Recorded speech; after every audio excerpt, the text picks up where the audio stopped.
ಸ್ನೇಹಿತರೆ, 28 ವರ್ಷದ ಮಹಾರಾಷ್ಟ್ರದ ನಾಸಿಕ್ನ ಒಬ್ಬ ಯುವಕ ಟ್ರೇಡಿಂಗ್ ನಲ್ಲಿ 16 ಲಕ್ಷಗಳನ್ನ ಕಳೆದುಕೊಂಡು ನಿನ್ನೆ ಆತ್ಮಹತ್ಯೆ ಮಾಡ್ಕೊಂಡಿದ್ದಾನೆ.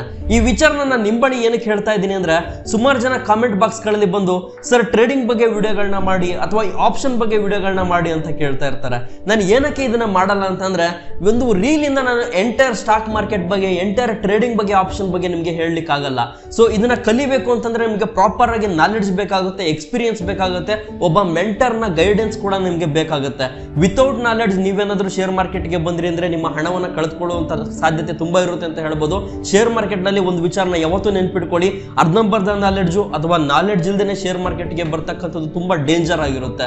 ಸೊ ನಿಮ್ಮೇನಾದ್ರೂ ಶೇರ್ ಮಾರ್ಕೆಟ್ ಬಗ್ಗೆ, ಟ್ರೇಡಿಂಗ್ ಬಗ್ಗೆ ನೀಟಾಗಿ ಬೇಸಿಕ್ಸ್ ಇಂದ ಅಡ್ವಾನ್ಸ್ ವರ್ಗು ನನ್ನ ಜೊತೆ ಕಲಿಬೇಕು ಅಂತಂದ್ರೆ ಮೇಲೆ ಕಾಣ್ತಿರ್ತಕ್ಕಂಥ ಈ ನಂಬರ್ಗೆ ಕರೆ ಮಾಡಿ, ನನ್ನ ಮಾಹಿತಿಯನ್ನ ನಾನು ನಿಮ್ ಜೊತೆ ಶೇರ್ ಮಾಡ್ಕೊಳ್ತೀನಿ ಅಂತ ಹೇಳಬಹುದು. ಸೊ ಈ ಒಂದು ವಿಡಿಯೋವನ್ನ ನಿಮ್ಮ ಫ್ರೆಂಡ್ ಸರ್ಕಲ್ ನಲ್ಲಿ ಯಾರು ಇನ್ವೆಸ್ಟಿಂಗ್ ಮತ್ತೆ ಟ್ರೇಡಿಂಗ್ ಬಗ್ಗೆ ನಾಲೆಡ್ಜ್ ಇಲ್ದೇನೆ ಟ್ರೇಡಿಂಗ್ ಮಾಡ್ತಾ ಇದಾರೋ ಅಂತವರಿಗೆ ಶೇರ್ ಮಾಡಿ. ಹಾಗೇನೆ ಈ ವಿಡಿಯೋನ ಲೈಕ್ ಮಾಡೋ ಮೂಲಕ ಸುಮಾರು ಜನರಿಗೆ ಜಾಗೃತಿಯನ್ನ ಮೂಡಿಸೋದ್ರಲ್ಲಿ ನಿಮ್ಮ ಪಾತ್ರವನ್ನ ವಹಿಸಿ ಅಂತ ನಾನು ಹೇಳ್ತಾ ಇದ್ದೇನೆ. ಧನ್ಯವಾದ.